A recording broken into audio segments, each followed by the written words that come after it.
Casual. Okay, cool. I will start us off. Hi, everyone. If that is how you want to do it. Oh, sorry. You rude. Damn it. We're off to a great start. Yeah, I can't. Yeah, that is how. Let's do that over. All right, that is how I want to do it, to answer your question. Sorry. All right.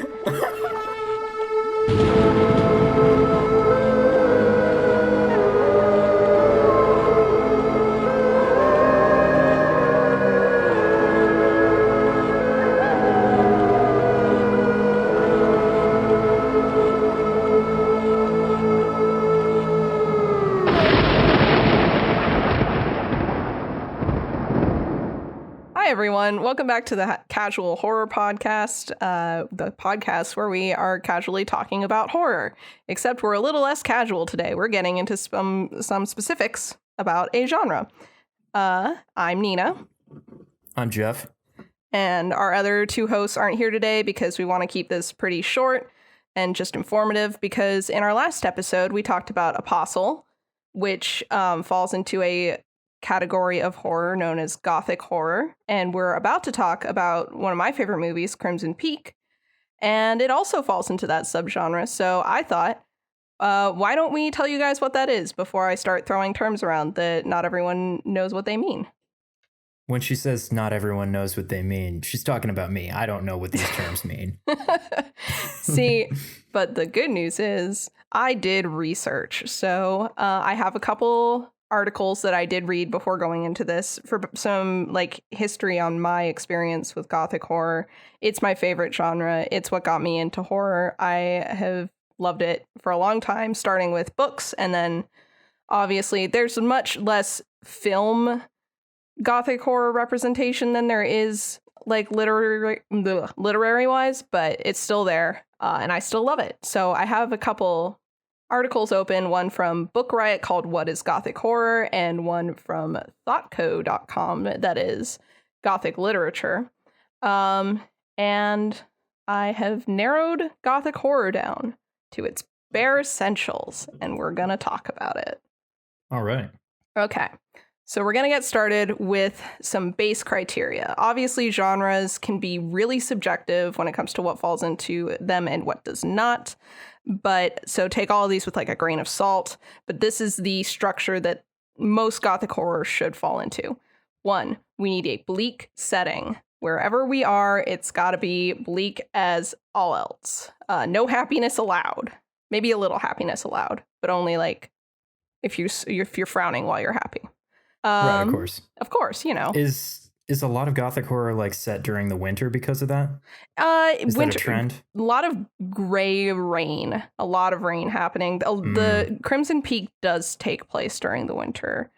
Okay. So that is fun to point out. Yes, cold times, rainy times. I don't think I've ever seen Gothic horror take place during the summer. Maybe spring sometimes to kind of offset it, but yeah. Right. It just kind of feels like it wouldn't fit. Yeah, no, for sure. Next we got man versus unnatural or supernatural elements. It's important to say unnatural or supernatural because supernatural isn't necessarily a thing that needs to be there. We don't need ghosts. Ghosts are just a bonus. So that's one. Right. And then bittersweet endings is maybe my thing that I'm going to be the hardest on. Is we can have some happiness, in a couple of my examples, Phantom of the Opera and Sweeney Todd, the Demon Barber of Fleet Street. Those two, both couples get together in the end. So we don't have all sadness, but we do have a lot. Oftentimes, a lot of the main cast will die. The main character might die. Sad things are happening. We never get just a straight up happy ending with these. Right. So other neat little things. It's kind of like maybe you can be happy, but you have to be frowning while happy. Exactly. We don't do happy endings here. You have to at least be thinking sadly about all the friends we lost along the way. For sure. Other helpful things that can be there that don't need to be there early 1800s, 1900s settings. When you get into the 20s, you're starting to fall into more of a, like, people will associate it more with cosmic horror, but that doesn't mean you can't be there, and it doesn't mean you can't be in modern day settings either. Okay. Yeah, a couple of these specifically, I'm going to bring up American Horror Story. Not necessarily the Victorian setting. Religious iconography comes in handy for sure. There can be elements of investigation, mystery solving, and then there's monsters that people like will straight up associate with being Gothic horror related, but they aren't necessarily always vampires. If a story has vampires, you might want to check into the other criteria, but Twilight, for instance, is 100% not Gothic horror. Oh, okay. Like, you kind of think it might be. Like, now you got me thinking about it, actually, because it's set in that, like, freaking Forks, Washington. Yeah, and it's got that, like, blue color filter over everything to make things look a little more bleak. And yeah, you know what? I think the only thing is, I don't think it has a bittersweet ending. I think that Esmeyer... No, that ending is all bitter. She's with the vampire and everything. That's just... There's nothing good disgusting. There. That's the conflict also is kind of like, it's not really man versus unnatural or supernatural. It's more like the supernatural versus the supernatural and man as an observer. Yeah, and the premise, unless you view the conflict of Twilight as being like Bella versus her own horniness. in which case it's definitely man versus nature, I suppose. For me, the big thing is that if the story were told differently, because Gothic horror can have some like romantic elements, oftentimes it will, but like it's not a romance. And also, here's my big problem with Twilight: it's not horrific. Like, no, it's not. It doesn't fit horror at all because it's not trying to be scary or anything. Yeah, no. So Twilight, you came close.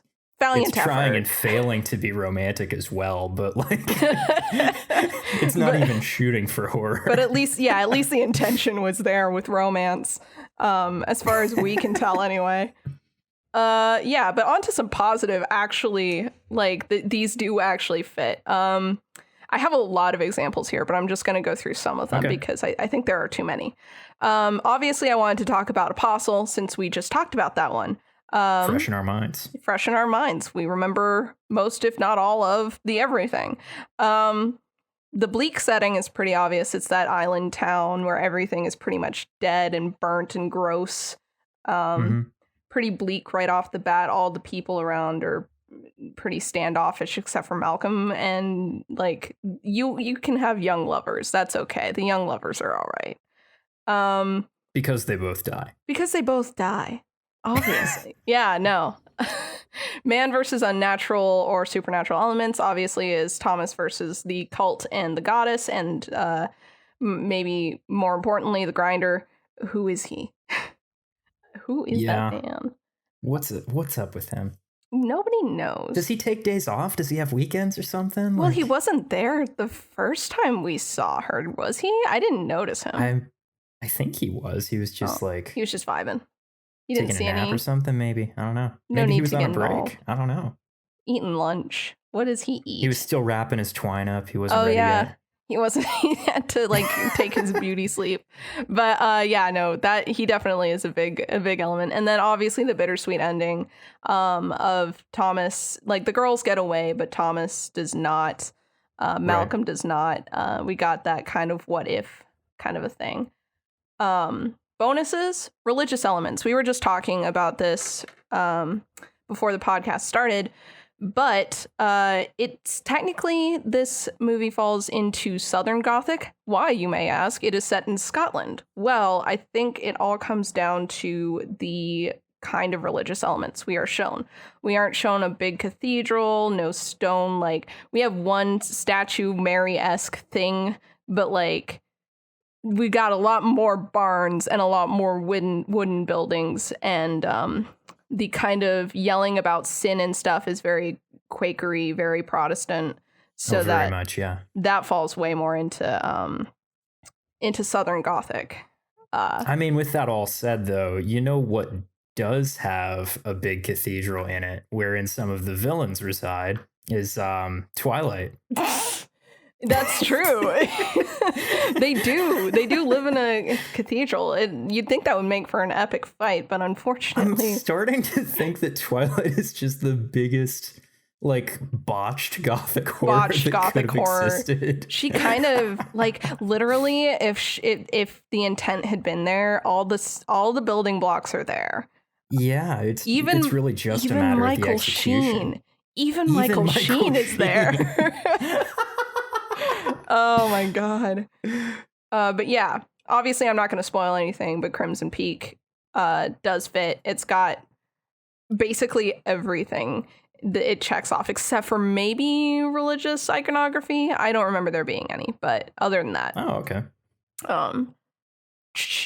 There's a lot of Edgar Allan Poe stories that fit. You can, if you have read any of his works, can kind of run through the criteria on your own. He's kind of the blueprint, right? A lot of his work. So the blueprint cited in the articles, I'm going to make myself sound like a fake fan here. The blueprint cited in the articles that I have read is Horace Walpole's 1764, The Castle of Otranto, which I will be reading after this. But this is the New York Public Library's review of that book is what gave me my criteria here. They say the battle between humanity, the unnatural forces of evil, sometimes man-made, sometimes supernatural, within an oppressive, inescapable, and bleak landscape is considered to be the true trademark of a Gothic horror novel. Oh, all right. Yeah. So apparently he was the blueprint, and I am sad I haven't read that, but Poe is, I think, what most people think of. I would say Poe or Mary Shelley. Okay, yeah.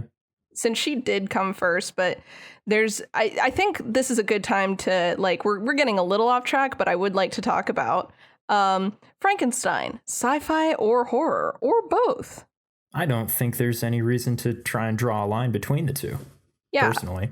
Yeah, no, I think that especially with early sci-fi, and I actually have War of the Worlds on this list, which I would like to talk about while we're on this topic. A lot of early sci-fi is melded with horror because it's written around the Industrial Revolution and science wasn't doing a lot of good things right around then. Yeah. Like everyone's that's one of numerous periods in history when scientists were being very heavily persecuted by the church for supposedly going against a lot of religious teachings of the time. Mm-hmm. So it was a time that people were fired up about it all the time, all the time already at the time. I can talk. Yeah. So it's like, popular horror media always preys on fears that are already in the zeitgeist at the time. Yeah. So it kind of makes sense that that's when those were happening. Well, and it's funny that you mention how the church was specifically not having a good time with science, because Frankenstein touches on that a lot with Victor's kind of God complex. And it's that kind of, that's where like a lot of the religious iconography comes into play with a lot of these sci-fi story. Even War of the Worlds has that priest in it that is screaming about like the end times and whatnot as these aliens are like trying to hunt them down, and the main character's like, dude, shut up. Oh, geez. It's been long enough since I read that book that I completely forgot about that. Yeah, I have not read that book in ages, but I still have like crazy, isn't it?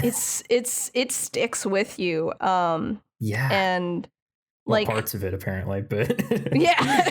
Well, it's one of those things where like War of the Worlds. I was talking to Noah about this briefly. It's one of those ones where you're like, oh, is it really Gothic horror? Well, first of all, is it really horror? Absolutely, I think, anyway. Oh, absolutely it is, yes. It scared me as a kid. There's a lot of yeah. Go for it. No, you go. Okay. It's about a bunch of aliens attacking Earth and specifically just trying to slaughter all of humanity. What is more horrifying than that concept? Yeah. Of aliens not doing the whole we come in peace thing, and also not even bothering to talk to anybody, but just showing up and eating us or drinking our blood or whatever. And that's all they're here for. Yeah. And the fact that humanity only gets out of it by pure luck is a big part of it. Yeah, in the end, they couldn't actually do anything about it. It was an accident. Exactly. And like the thing is, this is something that I wanted to talk about when we talk about instant disqualifiers, because we're still in the qualifier section. We're still talking about how each of these hits on each of these criteria. But one of the biggest disqualifiers of Gothic horror, where it's like, this no longer is Gothic horror, this is something completely different, is, even if it hits all the other qualifiers, is if it fits a different genre better. So with War of the Worlds, you might be, well, it has aliens. Those are cosmic by nature. How is this not cosmic horror? Well, I'll tell you.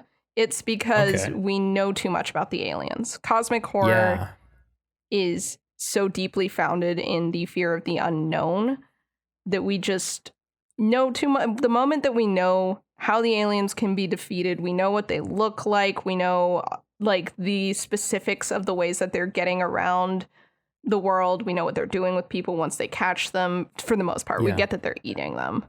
But yeah, we just know a little too much. Yeah, that's what I was going to say, actually. That's what I was just thinking, is like the moment that you get a good look at one of them and you get a detailed description of how they move around and stuff, it's like, well, that's already, too much for it to be good cosmic at that point. Exactly.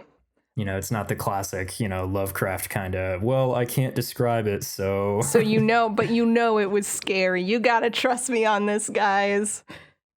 Tentacles. I mean, just to be fair, tentacles. The Martians in War of the Worlds do also have tentacles. They do kind of, yeah. They have those little metallic things. Anyway, they're really weird. Yeah. One of the weirder depictions of aliens, for being honestly, like the first really big one. It's one of the weirder, I think it's more detailed descriptions that we get of what aliens might look like. Yeah, no. I think it's because we didn't have any pop culture to rely on for a general like description of aliens. So H.G. Wells could go a little more ham with it there.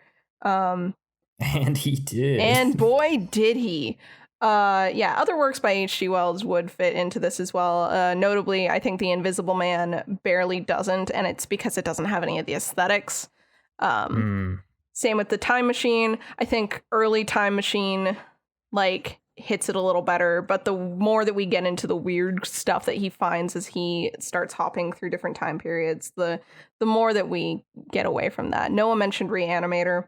I feel that kind of has the same problem where it starts out feeling like it could be Gothic, and then it's like, oh, never mind. It leans too hard into the sci-fi. Yeah, exactly. Yeah.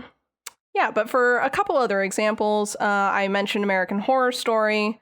Asylum hits a lot of the criteria pretty heavily. It's got the bleak setting. It's got Man versus the Unnatural. That's like most of the villains, but I think the biggest obvious one, even though she's not like super involved in the story, is that there is the presence of the Angel of Death, and that's pretty neat. I've never watched it, so I've got nothing to say here. Super valid. Same with Hotel. There's an arc about vampires that vampires themselves, like we said with Twilight, not necessarily Gothic horror right off the bat, but Horror Story does everything right with them. It's horrific. It's beautiful. The aesthetics are all there. So it hits everything pretty well. Other examples that you like, you can stop me if you want me to elaborate on any of these, but sure. Obviously Frankenstein, Sweeney Todd and the String of Pearls, which is my personal favorite novel of all time. Dracula, Jekyll and Hyde, Phantom of the Opera, Turn of the Screw, and Carmilla, which is another vampire story, but it has lesbians. Oh, right. I actually did just learn about the existence of that pretty recently.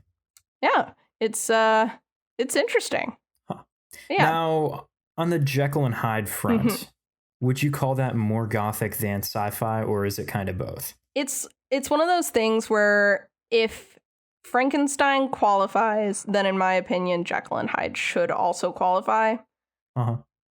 Because it is kind of more sci-fi than horror, but just kind of the implications of the discovery of this like potion or whatever, this serum is, and the horror capable Mr. Hyde is capable of, to me, puts it still squarely in, and it does hit all of the criteria, which is I most feel important. like it almost hits on cosmic in a couple of ways, though, right? Because it's in so many ways it is built on unknowns ultimately, and the entire basis of the serum existing is, as they go through Jekyll's notes, they figure out that like he actually didn't know what made it work, and it's not like there's never any hard answers about anything. Yeah. I think part of it is that we kind of know how it works, more importantly than like why it works the way it does. Like we know when he drinks the potion, what's going to happen. But I can also see the argument for cosmic horror. I think it could. It could be that I only think that because when I read it, I thought it felt an awful lot like Lovecraft. Like I think that book in particular really laid the foundation for Lovecraft's entire style in the way that he wrote and the way that he put his stories together and everything. Yeah, no, that's super valid. So it could be that I'm like kind of trying to project other similarities into it from that. Yeah, nah, but that it's one of those things where, like I said at the beginning, it's super subjective. So it could like fit cosmic better. I think it's more just so much of it relies on tone and how we as a reader kind of feel about it for a lot of like the more like nuanced stuff. So yeah, I could totally see it as cosmic horror. I will not argue with you there. With the I mean, I feel like there is a bit of a disqualifier there that like it's incredibly contained. It is very only contained. Jekyll had this stuff and then he ran out of it. So it's like there's not a massive looming threat. There's no like Cthulhu or something. Exactly. And that's like, and like I literally have in my notes here,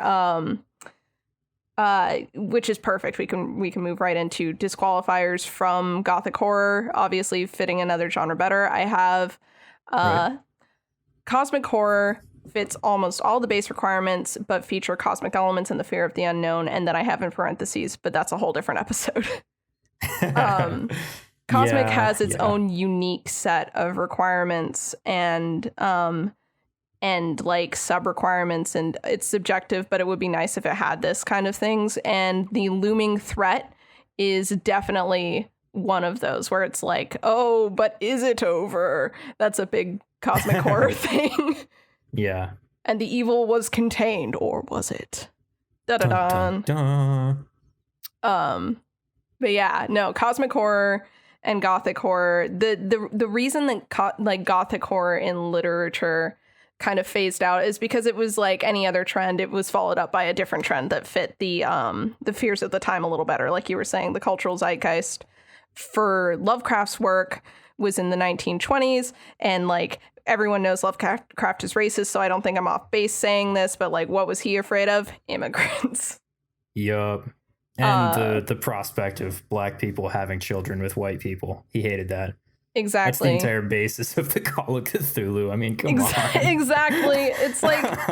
It's like as the American, and he's American, so it's important to note that. But very like important to note there. Obviously, like in his like contribution to horror, as the cultural American fear spread to xenophobia and racism even more, like you could no longer contain the other like you could when slavery was a thing. And so the fear kind of grew into this, oh gosh, what's going to happen now that we can't control this unknown factor, this thing that we're afraid of and we don't understand.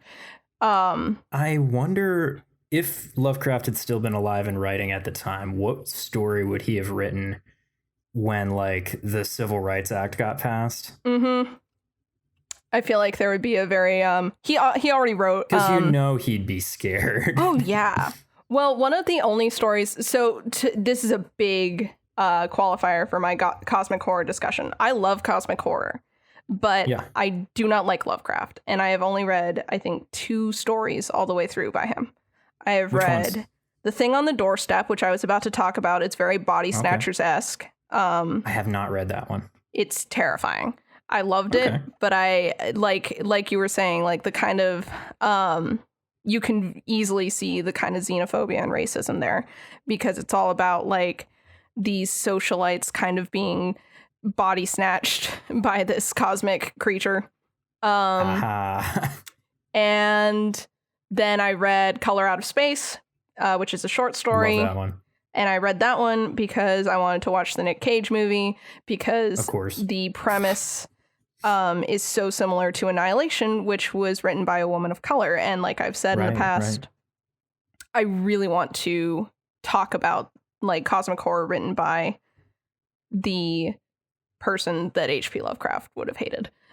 So yeah, that's a really it's a cool idea to get the same genre coming from the opposite perspective. Exactly. And that's, again, another episode. I love cosmic horror a lot. Do not love H.P. Lovecraft.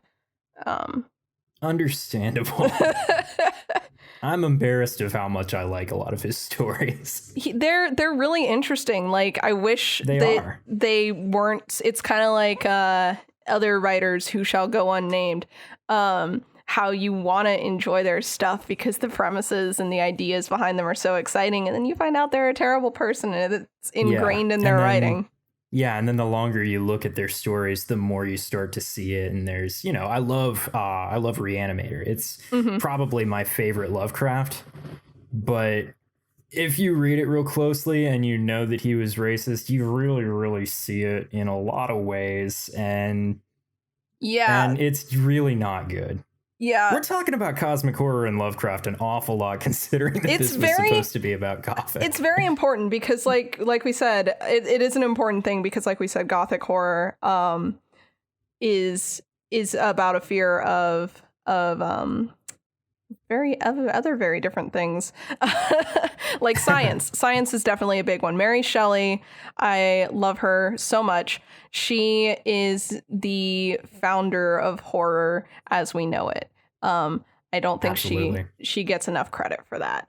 And she was the ultimate goth. She was. Listeners, do yourselves a favor and learn literally 2 things about Mary Shelley's life. She was the ultimate goth. I love her so much. And Frankenstein is hits again, obviously hits all the criteria. It's got the bleak setting. Right. I have in my notes here. Bleak setting, Victorian England, as we will see, basically our default bleak setting. Victorian Europe, actually, to be more accurate, because Victor does travel around quite a bit, but it has the man versus the unnatural. In this case, it's the consequences of his actions. I really wish more movie adaptations, and by more I mean any of them, would follow the themes of the book and have the monster be this eloquent man baby that's beautiful and horrible and represents everything that Victor was afraid of. And aware of all the problems of his own existence. It's that poor baby. You can tell that Frankenstein was written by a woman who was often surrounded by intellectual men. Absolutely. It just reeks of, I love you guys, but please learn not to be like this. And obviously the bittersweet ending of Victor and the monster clashing one last time and the outcomes of that. That's like, she set the blueprint. She is amazing. 10 out of 10. Love her. But yeah. So, since she set the blueprint, and her work features science so heavily, that the fear of like science and that kind of thing is definitely there. There's also the fear of what's a better word for this? Sex. There's also a bit of that. There's a bit of that in a lot of these. There is a bit of fear of the other, and misunderstanding of mental illness is definitely in there. Sweeney Todd. Oh, totally. Sweeney Todd and the String of Pearls is one of them. I read a book called Dodger by Terry Pratchett. It's about the Artful Dodger from Oliver Twist, if he were a real person that Charles Dickens based the book off of. And in that story, Dodger meets Sweeney Todd, but Sweeney Todd is a war veteran. He was a barber surgeon in a war, I think the War of 1812.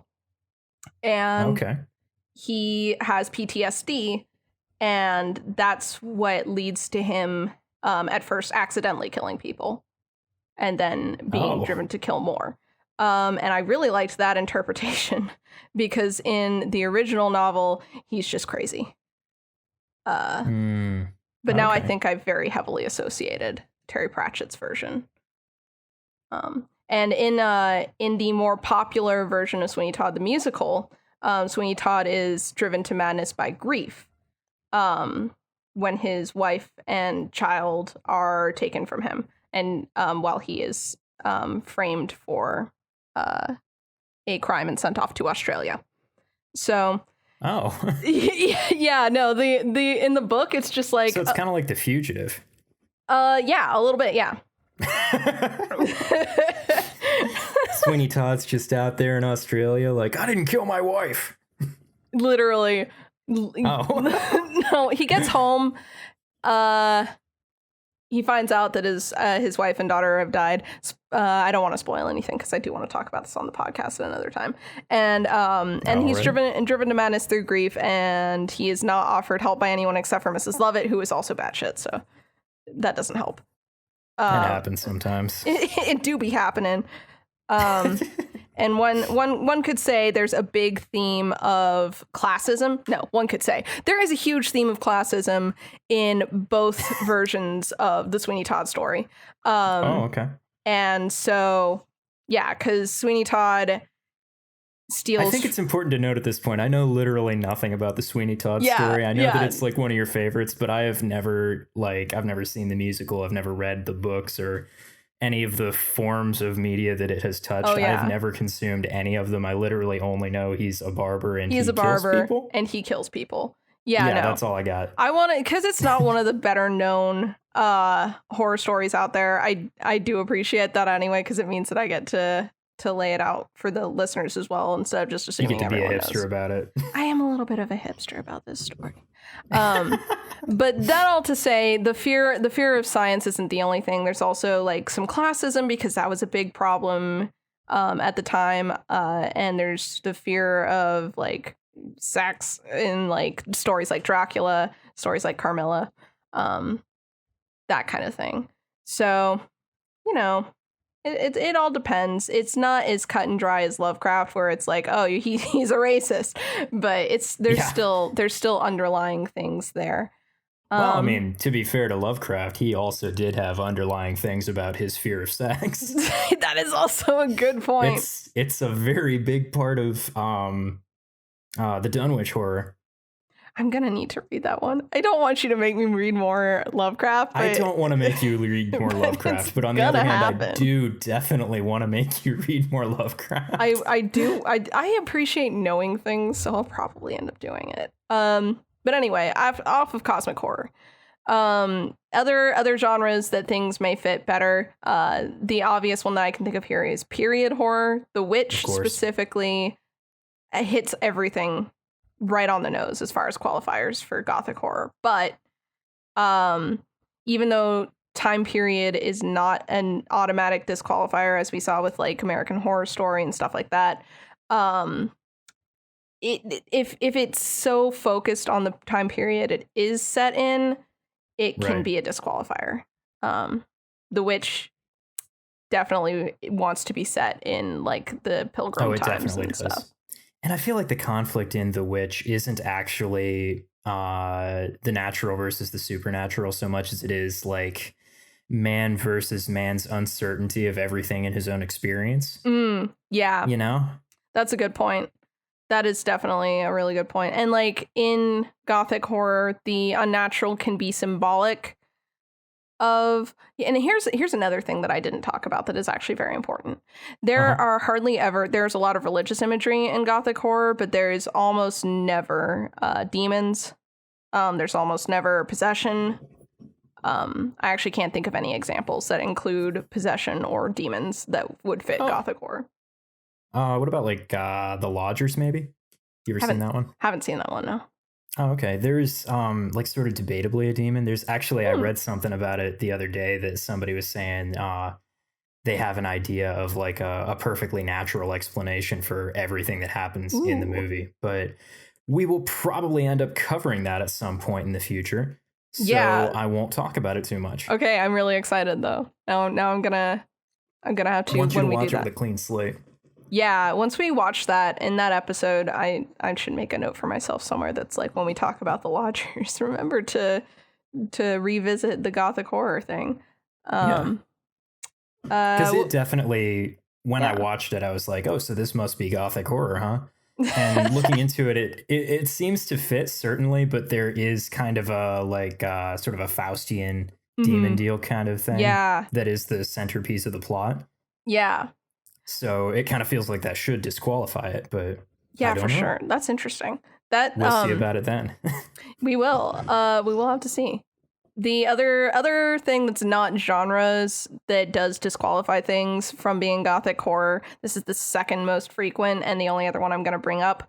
Tone. Tone. Also known as the vibe. Tone is important, and it's always easier to identify when something doesn't fit the Gothic tone than when it does, because this is also very this part specifically is very subjective. Right, of course. Pride, Prejudice, and Zombies is a big one for me because it fits the bleak setting. It fits the man versus the unnatural. Unfortunately, it doesn't have a bittersweet ending. Everything's just a little too lighthearted. Throughout, there's a lot of jokes. It is a comedy, functionally. Right, of course. I mean, I'm gonna dispute what you're saying about the conflict, actually. I don't know that the zombies actually figure into the plot at all, so the conflict is really still just Darcy versus Wickham, more or less. But Wickham... Oh shit, is he? It's been too long since I watched that movie. I own the Blu-ray of it, but I don't have anything to play it in, so... Yeah, I should know. That's technically a spoiler for Pride, Prejudice, and Zombies, so maybe we'll cut that out. Oh, no. Yeah, we'll bleep it. Everything else fits within the Pride and Prejudice story, which you technically should know before you go into the movie anyway. But yeah, no, that one is a spoiler for that specific version of that story. But yeah, that one... I guess I can see your dispute of the unnatural or supernatural. I guess it does just kind of have like unnatural elements without necessarily that being the main antagonist. So I see. Ultimately, the movie is just it is still just Pride and Prejudice with a different coat of paint on it. Like, it is. That's all that any of it is, and I love it for that. Me too. Exactly. That doesn't mean I love it any less, but that is true. Another tonal dissonance for me is The Lighthouse, which hits every qualifier on the nose. But it's... I still haven't watched it yet. It's my biggest problem with it is firstly that it does fit a period piece a little better, I guess. But more importantly than that, the tone is off because... the way Noah put it is, are vampires sexy? Yes, they are, like inherently. But I mean, okay. But are they like sexed up?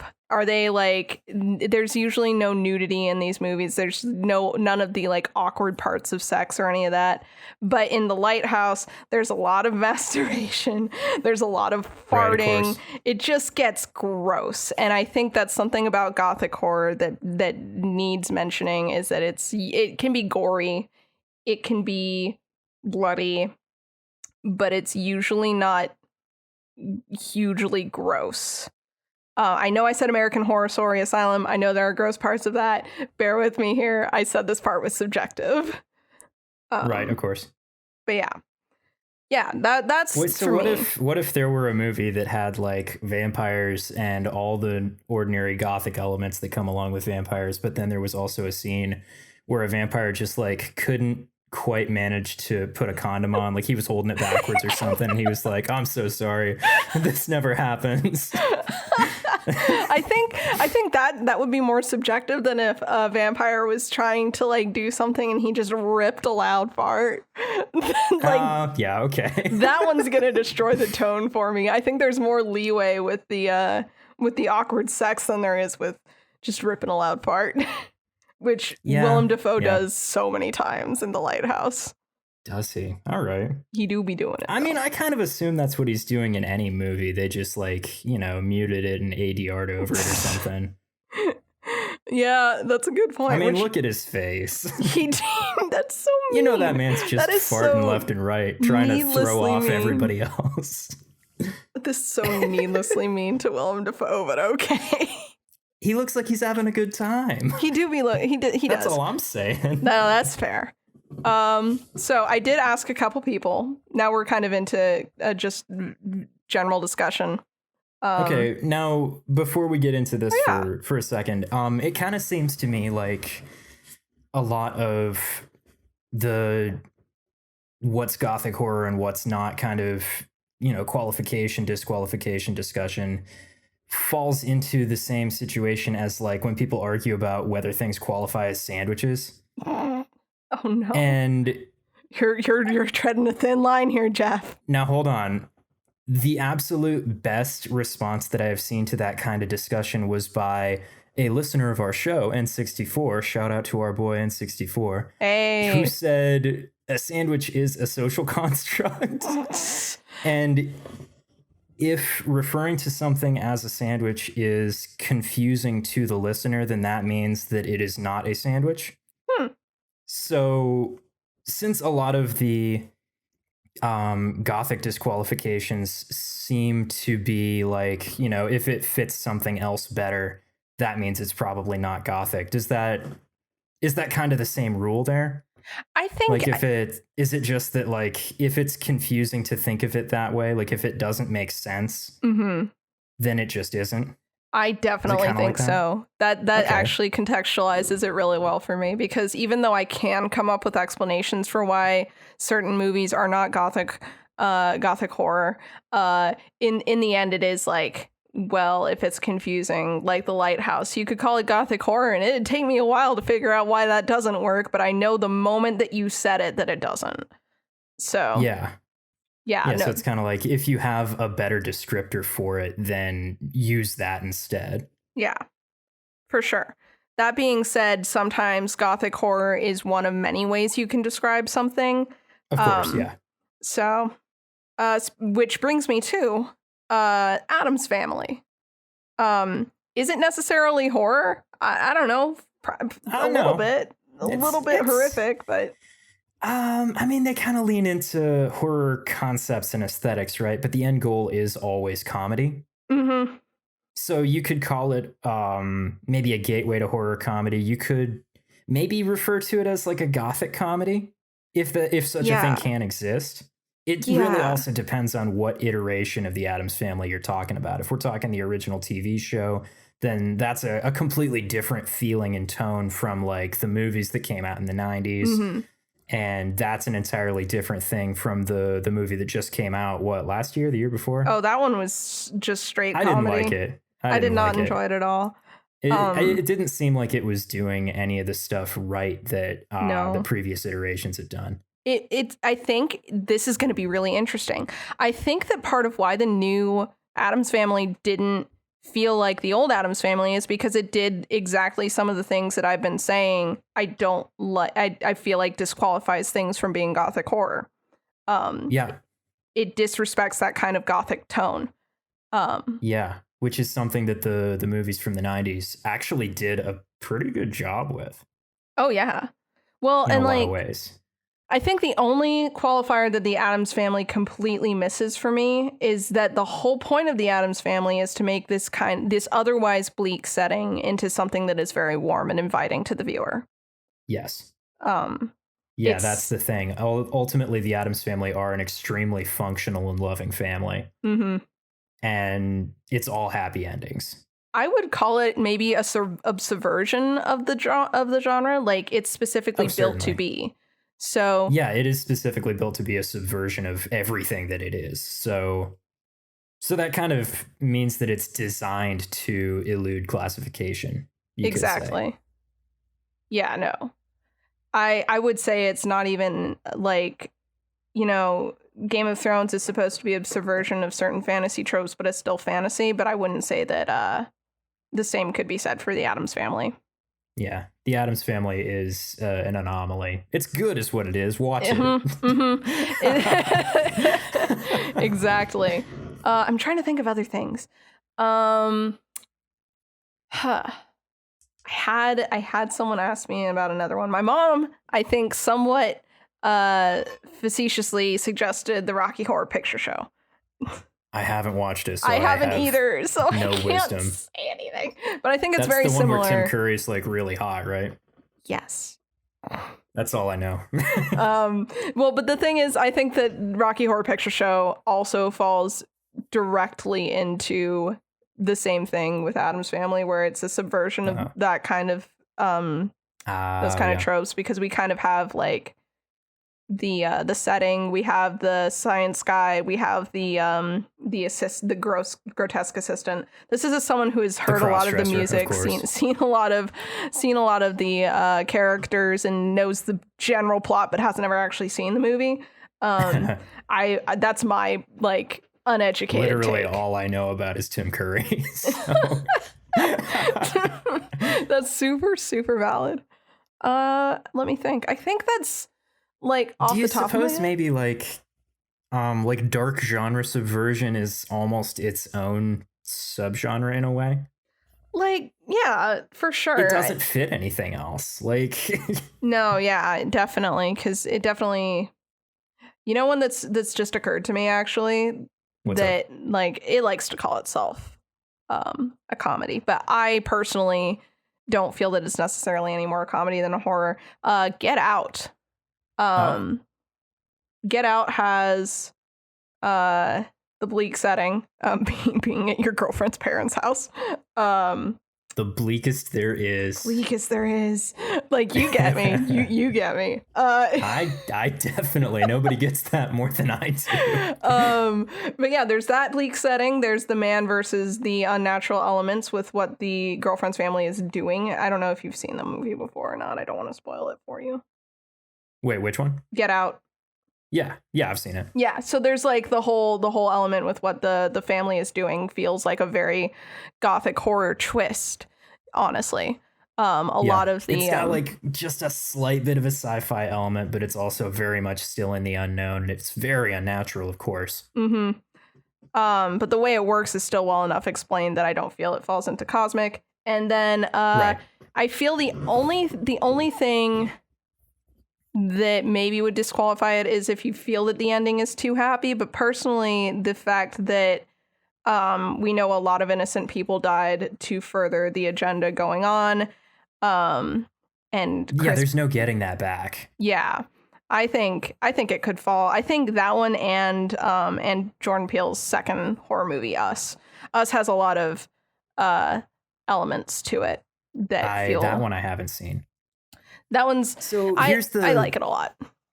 Here's the big thing about the ending of Get Out for me, though, is like, yeah, he gets out of there alive and he kills all these other people on his way out so they can't come after him. And yeah, his friend comes and picks him up. But ultimately, he is still a Black man fleeing the scene of a multiple murder crime in America. We know what's going to happen to him the moment the legal system gets a hold of that, because even though, having seen everything, we know that he is undeniably the victim, but the evidence is so stacked against him that there is no way that he can make the American legal system work for him. No, and like that's the alternate ending. If anyone's seen like any of the special features, that is the alternate ending that was filmed that Jordan Peele decided was too bleak for the political environment at the time. Jeez, at the time. Yeah, what year did Get Out come out? It's done nothing but get worse. Oh, it came out in 2016. So there's your reasoning there. But yeah, no, that was the original filmed ending, was Chris going to prison for the whole ordeal. So yeah, no, I think Get Out has the vibes as well, because the family, the layout of the like basement area that Chris finds himself near the end, that also feels very Gothic. The aesthetic is very there. Maybe more Southern Gothic than because of the deer heads and the wood paneling and all that, but still. Oh yeah. I would never have thought of that one fitting, but then it kind of does, huh? And it's another one of those things where it's like, again, this is very subjective. Yeah. But it definitely has the right vibes. Yeah. I think other than Jekyll and Hyde, which is still very up in the air for me now that you've mentioned it. I'm going to have to reread it because it has been, I think the last time I read it was when I was like 19. So yeah, same. I think I read it in like high school. Yeah. I don't read many books anymore, which is unfortunate. No, same. I love Gothic horror, but since most of it's in literary form, a lot of it's very foggy for me. Yeah, hopefully we've cleared this up for some of our listeners, and you guys will be prepared for how much Crimson Peak is going to hit every single criteria that I have listed, because, oh my gosh, it hits all of them, except for vampires. Not to spoil anything, but there are no vampires. All right. I tend not to like vampire stories a whole lot anyway, so that's kind of a bonus. To bring it around full circle, we're looking right at you, Twilight. Yes. Better like Next Time, S. Meyer. I saw an Interview with the Vampire listed as Gothic horror somewhere. Would you say that it fits? I'd say that it's not horrific enough. I read the books, or a couple of them, and I don't know if the movie would hit it anymore, but to me, it's not horrific enough. It's more of a romantic, like, drama, character-based drama. Yeah, it's more drama focused than anything else. And there is like a certain amount of horror involved in like what's his face, the sad vampire, not like Lewis, not wanting to kill people in order to be able to feed and like that kind of stuff. And then like having to do it ultimately anyway. Like there's kind of a... Well, I think I have to call it Gothic horror because it's Twilight if S. Meyer did everything right to make it Gothic horror, you know? In a lot of ways, yeah. I think it has the bleak setting. I think actually the big disqualifier for me is going to be that it isn't like a normal man versus supernatural elements. Yeah. Lewis, by the time we meet him, is already a vampire. He's a vampire for most of the story. Lestat and what's her name? The kid. You know who I mean. The kid. Yeah, the kid. I didn't even remember the main character's name, so like... That's valid. I only remember Lestat's name because my friend in high school, like my best friend, was like obsessed with him. But like yikes. Yeah, Cringe. No kidding. Cringe much. I mean, yes, Vanessa. It's the best performance of Tom Cruise's career. However, he's a terrible character. He is. And he and the girl whose name, I swear to God, I wish I knew. I have no idea. Interview with the Vampire characters. She's Kirsten Dunst, right? She's Kirsten Dunst. Claudia. I knew it started with a C. Claudia. Claudia and Lestat are both supernatural forces against Lewis, but I feel like he's already immortal and already like very supernatural on his own, and that kind of disqualifies it for me. Yeah. Yeah, and the whole bittersweet ending thing. The conflict is all just kind of drama more so than anything else. Yeah, it is. It is personal drama of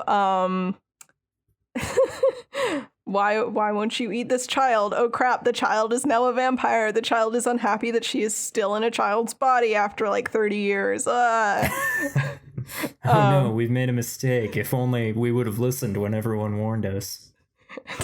Oh, if it isn't the consequences of our own actions in the, in the body of a very disturbed 12-year-old.